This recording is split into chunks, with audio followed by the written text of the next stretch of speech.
Welcome to the Michael Krug podcast show.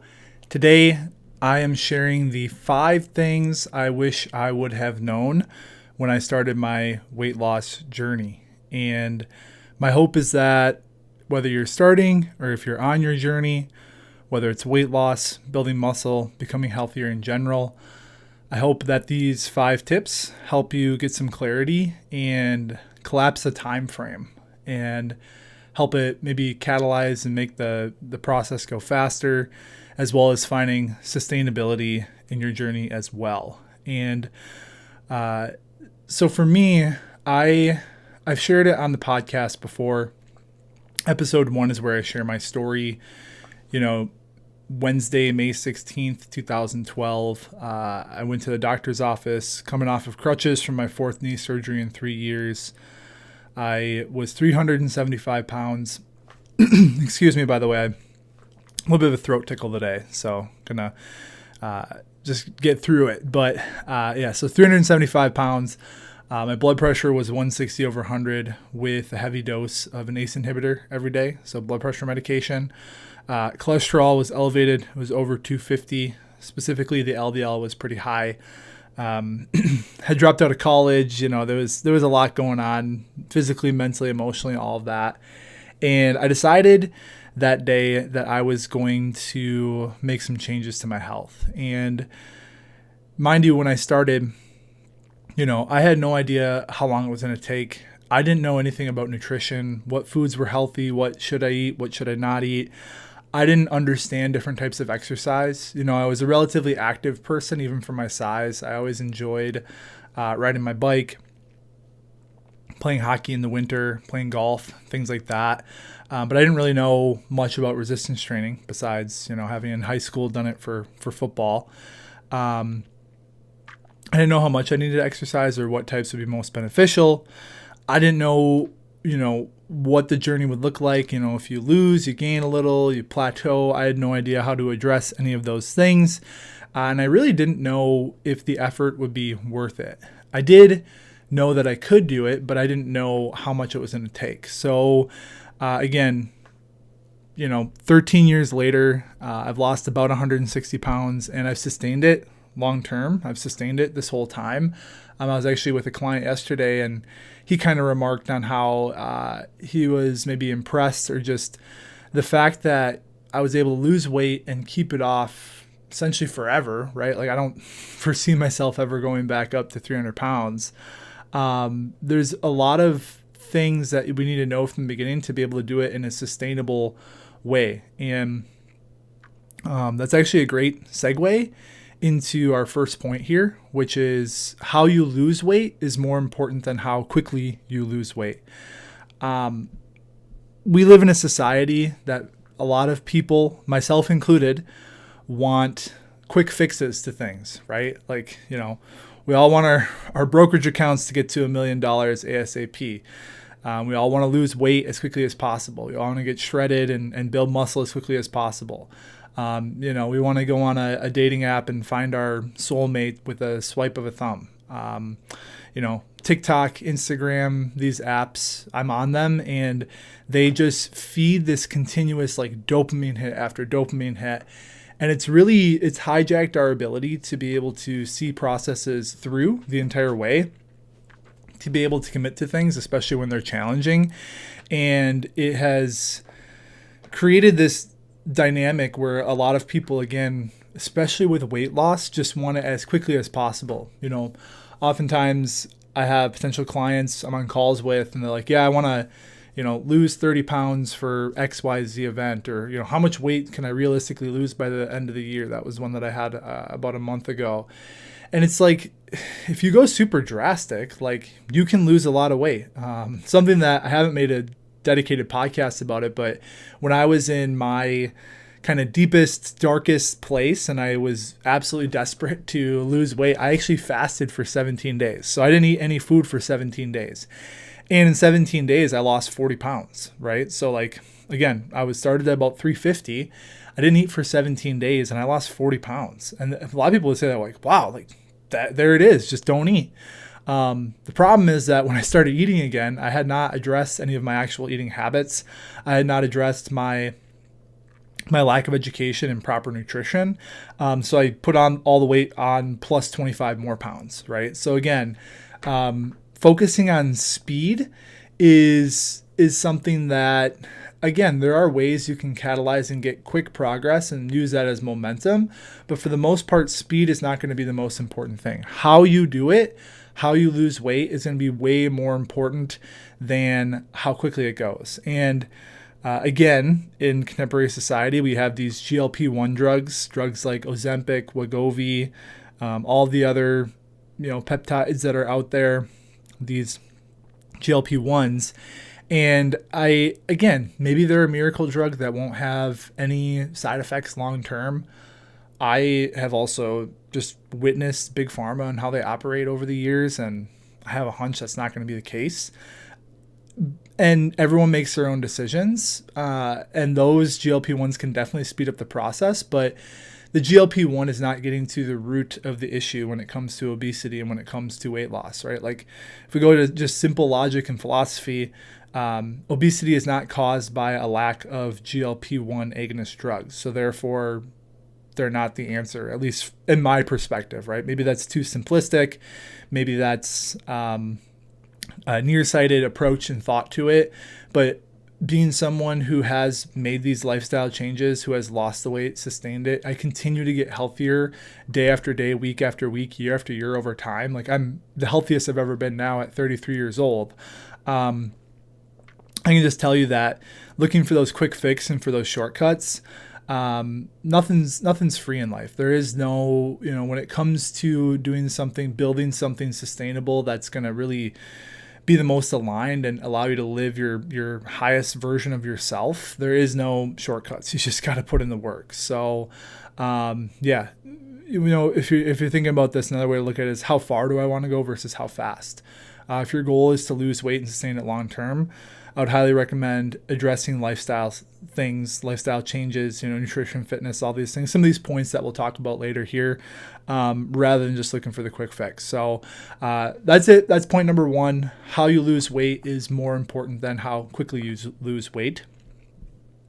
Point number two is healthy nutrition is not rocket science. Again, another phenomenon of contemporary culture is just how people, like whether it's influencers, even doctors, people have been turning nutrition, trying to make it like the most ridiculous, like complex thing ever. Like you've got different camps of people, whether it's, and I pick them on all the time, but whether it's carnivore or vegan or, whatever, everything in between. Everyone's got, their specific solution to nutrition. And at the end of the day, nutrition is always going to be an individualized phenomenon. I've mentioned it before in videos. For me personally, I follow the Michael diet, which is what I personally eat. And you, if your name is, Steve, you follow the Steve diet. Or if your name is Claire, you follow the Claire diet, right? It's like, there is no one size fits all for nutrition, and there is no, secret hack, right? Like there's always, there's so many different, here's the one secret with nutrition that'll help you lose 20 pounds in a week. It's like, again, this stuff is not sustainable. It's honestly predatory marketing, looking at people's pain points and trying to give them, false promises to get them to buy certain products. And again, I'm not even going to go into it, but all the supplements and things that are out there that quite frankly don't do a lot when it comes to actual nutrition itself. The reason supplements are called supplements because they're supposed to supplement a healthy diet. Like you can't supplement your way out of whatever health issues you have, whether it's obesity, high blood pressure. Like supplements aren't the thing that's going to do that. It's going to come down to actual nutrition first. And again, people make nutrition seem like it's rocket science, or you have to find this special super secret thing.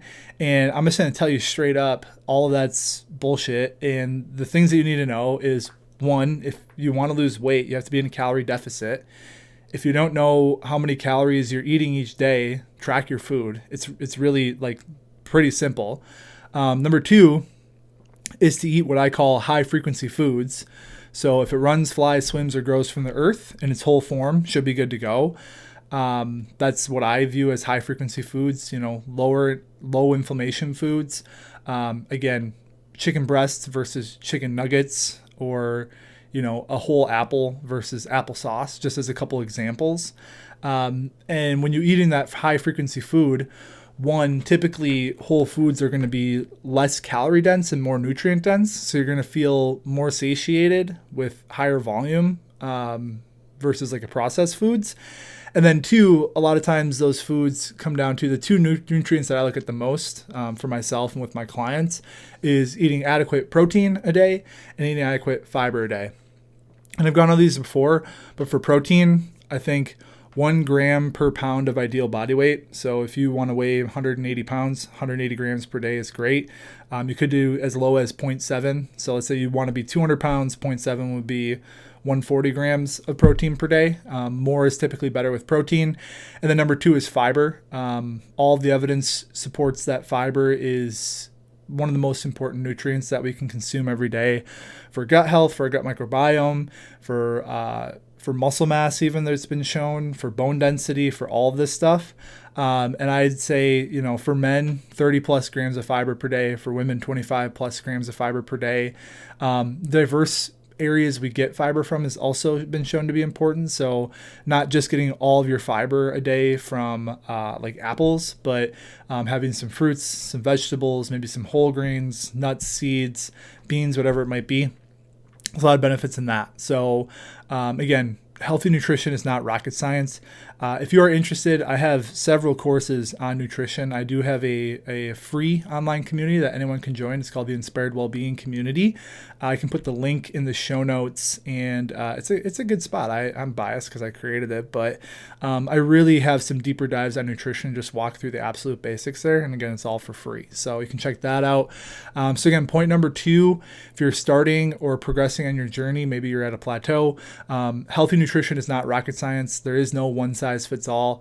Figure out what works for you, and again, focus on those high frequency foods with fiber and protein.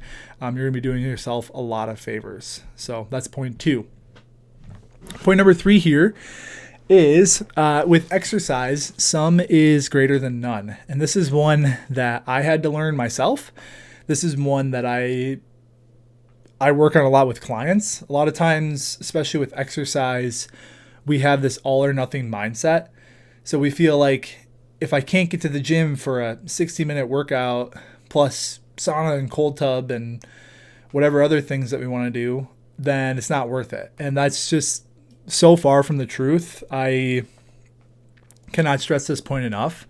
Some is greater than none, right? Like in my notes, I have like the greater than. So like some greater than none, or wait, some greater than none. I don't know, whatever.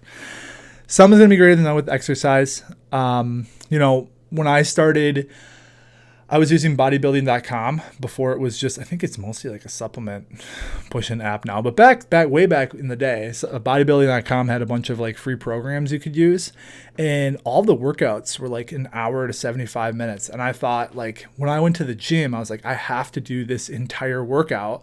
Otherwise it's not worth it. So I got into this thing where it was like, okay, maybe, this class ended, I have to be at work in X amount of time. I have an hour and a half, I have to account for showering and eating. Well, I have this 75-minute workout.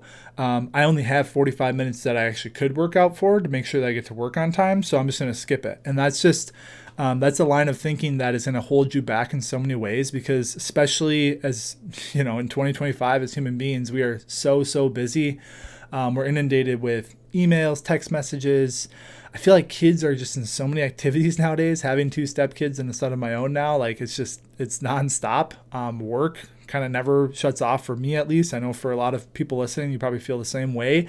And it seems like our time and our focus is being extracted from us, and we might not have, 2 hours to be able to do a workout, get home, shower, do whatever it is before we have to be ready to go. So doing shorter workouts is going to be really, really beneficial. And it's something that I started doing probably like 3 or 4 years into my journey, because I started working more, we'll say, and things were changing in my life where I didn't have these massive open blocks of time. And my time has continued over the last couple of years to be more and more condensed, right? There's just more to do every single day, not just for myself, but for others, like for my family especially. So being able to lean into these 30 to 40 minute workouts, even now with new baby, 20 to 30 minute workouts, you can still get a ton done in those workouts. And even, oftentimes it's like, okay, I have 30 minutes. I don't know what to do. Just go for a walk. Like I say it all the time, walking is the most underrated form of exercise. And you don't need to go for a 4-mile walk for it to like count as exercise. Like you can go for a 15, 20 minute walk, and that can be really powerful, especially if it's midday, especially after a meal. A lot of benefits to that. I'm not going to go down that rabbit hole right now, but honestly, I've really shifted up my own training to, if we get into the weeds a little bit, most of my exercising and my workouts nowadays, it's compound movement focused. It is related to golf. I'm an avid golfer. I love golf. So a lot of what I'm doing is focusing on the golf swing, generating power, generating stability and balance so that I can have the best swing possible to keep my handicap going down. But it's a lot of, I love barbell movements. So I'm doing squats and deadlifts usually once per week. And for me, a workout might just be I go to the gym and do deadlifts, like 5 sets of 5 on deadlifts. And that's the workout. And that's a great workout.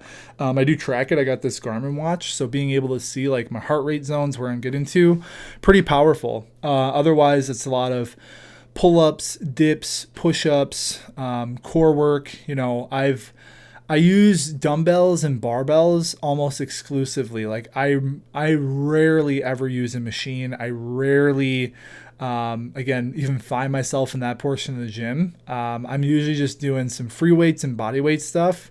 And I've been able to maintain my strength. I've been able to maintain my physique.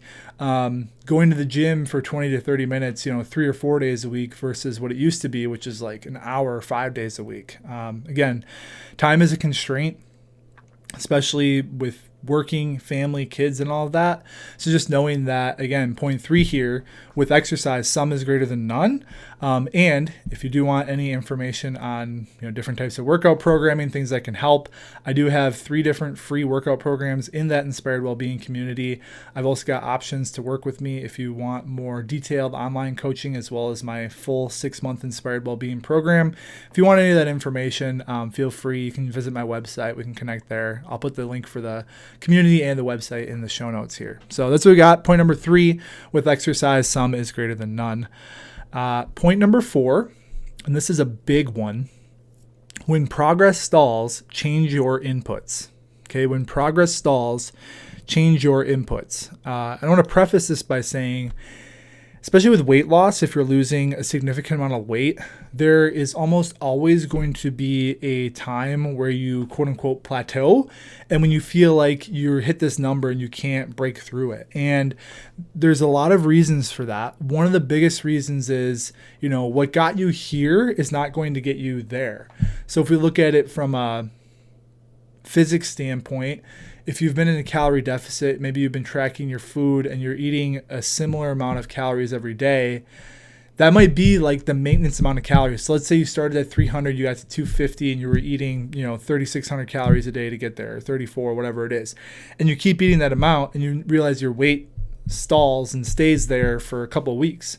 That's probably your body telling you like, hey, we've reached homeostasis. So if we want to keep cutting, we probably have to lower our calories per day, right? So that's, again, an opportunity to see my progress has stalled.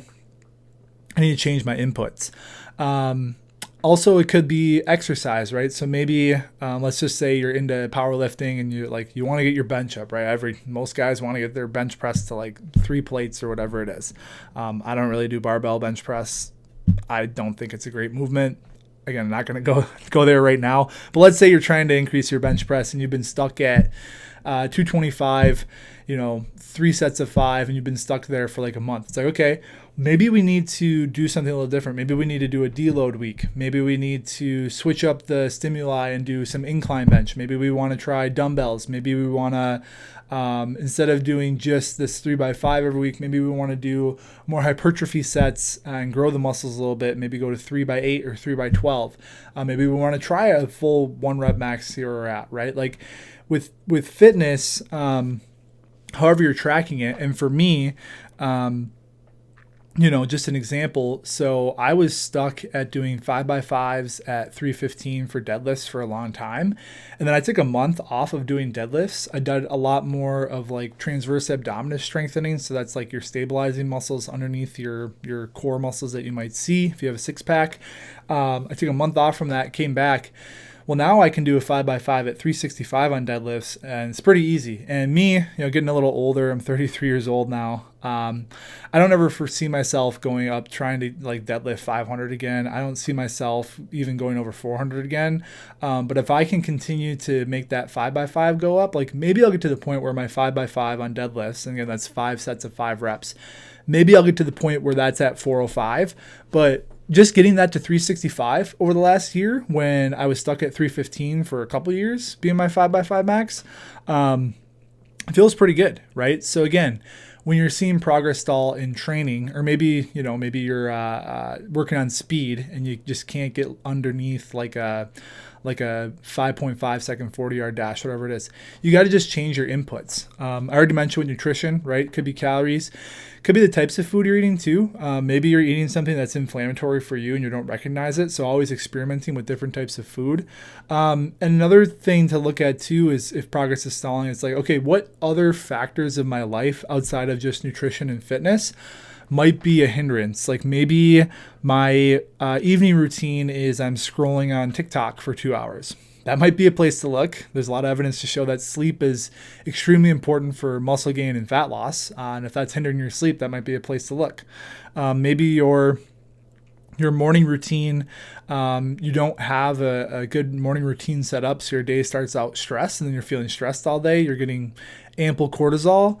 And if your body is in like a cortisol dominant state, that's going to also make it harder to lose weight. Again, we're not going to dive in too deep on that in this podcast, but just recognizing that if you do find yourself in a plateau, if you feel like progress is stalling, that is a sign that it's time to change your inputs to do something differently. Because again, like I said earlier, what got you here won't necessarily get you there. So always experimenting and trying new things. And that's actually the lexicon I use, the words that I use with my clients and in my community is experimentation, because it's good to have goals and to accomplish goals, right? It feels good. We do get a dopamine release from it. It's like milestones, things that show us we're on track. But if we only have goals and sometimes we don't necessarily feel like we accomplish those goals, goals just have like a pass or fail or like a yes or no connotation, whereas experimentation is about continuously learning. So experimenting with new things, especially when progress stalls, changing up your inputs, that is point 4, to make sure you recognize if you're plateauing or stalling and change your inputs as you go, to keep progressing on your journey. The number 5, this 5th point here was something that just in the last couple of years has really become more and more important to me, and I see the importance of it. It is support on the journey is going to catalyze results. So I say it all the time. As human beings, we are communal in nature. We thrive on and we need human connection. Now, don't get me wrong. There's a lot of introverts out there who need, I'm very extroverted, but there's a lot of introverts out there who need that time to wind down, to have time alone for themselves. That's how they recharge.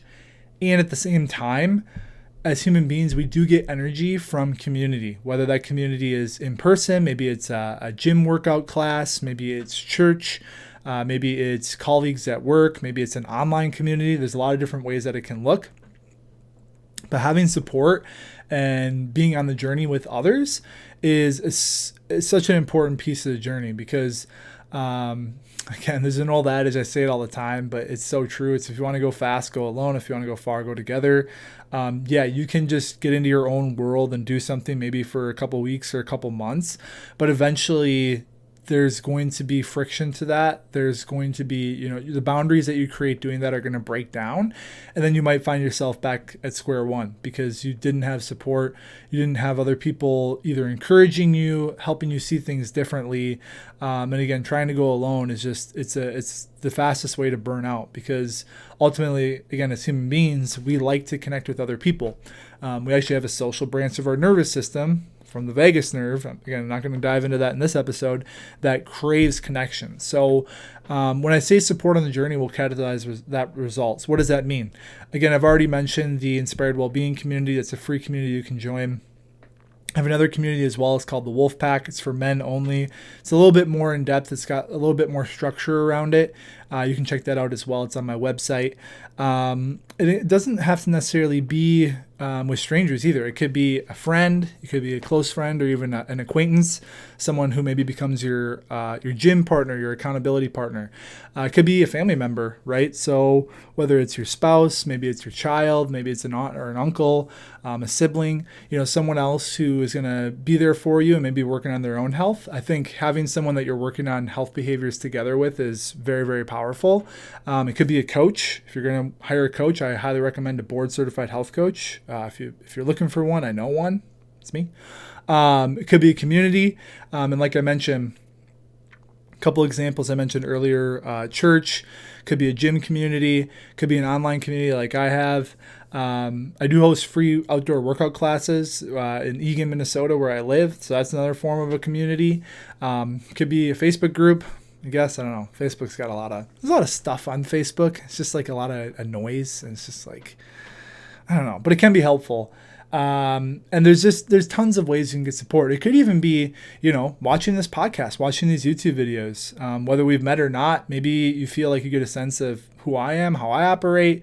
I'm doing my best to get more consistent with these videos, share more of what I do in my story, my journey. So just finding support and finding other people who are going to help you. It really helps you tap into your own innate human nature, which is to connect with other people and to just do things together, right? And, with my job as being a board certified health coach, I look at myself like, yes, I'm helping people figure out what's going to work for them and I'm holding them accountable. But also I feel like I am leading by example, right? So like I'm sharing what I do, what's working for me to be able to help as many people as possible. And that's my goal. We just look at the health of the country. I think a lot of the issues, we've got hyper palatable, highly processed, calorie rich, nutrient depleted or nutrient devoid foods. That's an issue. We're the most stressed out we've ever been. We have the worst sleep we've ever had. That's also an issue. We're the most sedentary we've ever been. There's highly entertaining screens at every turn. That's an issue. But I think an underlying piece of a lot of this is that we are not as communal as we used to be. We're not seeking out community and being with other people, especially in person, as much as we used to over the time of human history. And I think, that's kind of like a silent epidemic, is this kind of loneliness or isolation that people are feeling. And it really just wreaks havoc on your health across the board. So finding that community is super powerful. Again, that's point 5. Support on your journey is going to catalyze results. So quick recap here, the 5 points that we made when it comes to things that I wish I would have known when I started my own journey. Again, number 1, how you lose weight. So how you lose weight is much more important than how quickly you lose weight. Number 2, healthy nutrition isn't rocket science. Whole, real, high-frequency foods. Focus on fiber and protein. If anything says it's a secret or a special hack, just avoid that shit like the plague, because it's not fucking true. Number 3, with exercise, some is greater than none. So yeah, if you can do long workouts, great. That's awesome. For a lot of us, that's not possible. So just prioritizing getting some movement in every day, whether it's walking, resistance training, kayaking, whatever it is, that's going to set you up for success. It's also going to make it more of a habit for you, something that you lean towards doing when you have those moments. Number 4, when progress stalls, change your inputs. So again, it's inevitable that on your journey, you're going to hit like a plateau or things are going to get more challenging. So that's your body showing you that you need to do something a little different to keep going and progressing. And then number 5 is support on the journey will catalyze results. Whether that's a friend, a coach, a community, a as human beings, we're meant to be together and to share our wins, share our challenges, and that's just such an important piece that I think it's lost. So that's what I have for today. 5 things I wish I would have known when I started my own health journey. If you're listening, whether you're on Spotify, YouTube, Apple, whatever it is, would really, really appreciate it if you subscribe, maybe even leave a review or throw a comment in. I do enjoy doing this, and it's something that I'm committing to recording at least once a week, just because I've got a lot of notes and ones that I've had script for, and I just kind of fell off of it for a while. And then, like I mentioned a couple times, if you are looking for support, a great place to start would be my free community.